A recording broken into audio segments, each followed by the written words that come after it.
دیکھیے میں مثال کے ذریعے سے آپ کو بات بتاتا ہوں، انشاءاللہ آپ انجوائے کریں گے۔ میں اگر ایک بچے کو اچھی تعلیم دلواؤں، اچھا ماحول دلواؤں، پیار سے پرورش کروں، اچھا ڈسپلن دوں، اچھا کھانے کو دوں، پینے کو دوں، ساری چیزوں کا اہتمام کیا ہوا ہے، انوائرمنٹ بھی اچھی ہے، کوئی برے انفلوئنسز نہیں ہیں، ہر طرح سے میں نے اس بچے کو ٹھیک طریقے سے پرورش کرنے کی کوشش کی ہے، اسے کہتے ہیں امبات یعنی میں نے جو اس کی انوائرمنٹ ہے، جو اس کا ماحول ہے، وہ میں نے بہترین تیار کر کے اس بچے کو تیار کیا ہے، اس کی پرورش کی ہے، اس کو امبات کہتے ہیں۔ لیکن کبھی کبھی ایسا ہوتا ہے کہ آپ کے ہاں ماحول بہترین ہو، ریسورسز بہترین ہوں، ماں باپ بہترین ہوں، کوششیں پوری طرح کی گئی ہوں، کسی چیز میں کوئی خامی نہ کی گئی ہو، لیکن اولاد پھر بھی بگڑی ہوئی نکلے،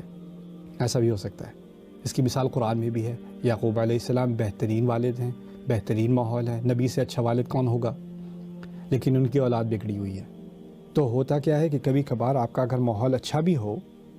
تو اس کا مطلب یہ نہیں ہے کہ جو پرورش ہو رہی ہے اس کی گارنٹی ہے کہ وہ بھی اچھی نکلے۔ لیکن دوسری، کیونکہ اس میں ایک اور ایلیمنٹ بھی ہے، انسان کے اندر ایک اپنا فیصلہ کرنے کی اللہ تعالیٰ نے قدرت ڈالی ہے، ایک صلاحیت ڈالی ہے، اور وہ فیصلہ اگر اس نے برائی کرنے کا فیصلہ کر لیا ہے تو وہ اچھے سے اچھے ماحول میں بھی ہو اس نے برائی کرنی ہے، اور اس کا عکس بھی صحیح ہے، اگر وہ برے سے برے ماحول میں بھی ہو تو وہ اچھائی کر لے گا۔ رسول صلی اللہ علیہ وسلم یا ابراہیم علیہ السلام برے سے برے ماحول میں ہیں لیکن اچھائی پر کمیٹڈ ہے، صحابہ برے سے برے ماحول میں تھے لیکن وہ ایمان کی طرف آئے، سلمان الفارسی شرک کی دنیا میں تھے، اتنا لمبا سفر کر کے وہ ایمان کی طرف آئے۔ انسان کا ماحول اگر اس کے اندر اس نے اچھائی کی طرف کمٹمنٹ کر لی ہے نا، اپنے اندر سے اس کے اندر وہ اچھائی اس نے اس کو پکڑ کے رکھا ہوا ہے، تو اس کے ماحول سے فرق نہیں پڑے گا۔ مریم سلام علیہا کے بارے میں اب دیکھیں، ماحول جس ماحول میں ان کی پرورش ہوئی ہے اس ماحول میں باقی بنی اسرائیل بھی پل بڑھ رہے ہیں،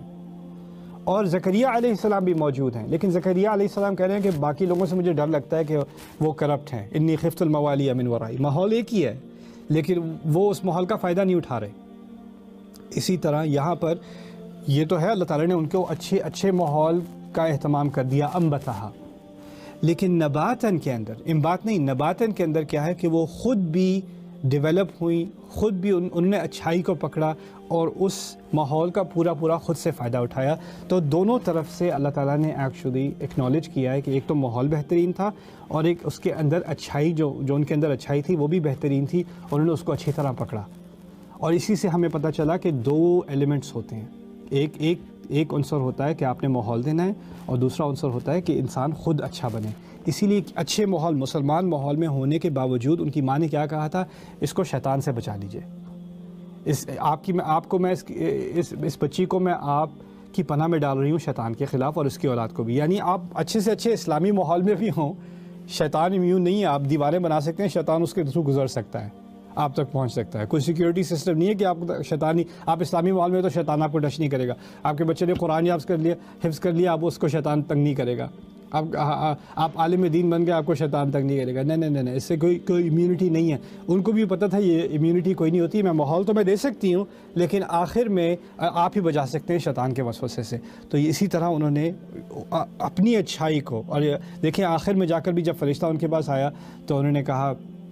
اعوذ بالرحمن منک ان کنت تقیا، وہ سمجھی کہ کوئی اور بری نیت سے آیا تو انہوں نے پھر اللہ تعالیٰ سے پناہ مانگی، یعنی ماں نے پناہ مانگی تھی، پناہ میں ڈالا تھا بچی کو، اور بچی جب بڑی ہوئی ہے تو اس نے فوراً پناہ بھی مانگی ہے قرآن میں، تو انہوں نے ایکچولی اس چیز کو کنٹینیو کیا ہے۔ تو اس سے اب میری امید ہے کہ ہمیں اپنی اولاد کے بارے میں، ان کے فیوچر کے بارے میں سوچنے کی صلاحیت ملے، کہ سوچنے کے بارے میں کچھ ملے کہ ہم نہ صرف ان کو اچھا ماحول دیں مگر ایسی کانورسیشنز ان کے ساتھ کریں، ایسی تربیت ان کی کریں کہ وہ خود سے ان کے اندر اچھائی کا عنصر جو ہے وہ ڈیولپ ہو، اور وہ خود سے وہ فیصلہ کرنے کی صلاحیت رکھتے ہوں کہ اگر وہ اچھے ماحول میں نہ بھی رہیں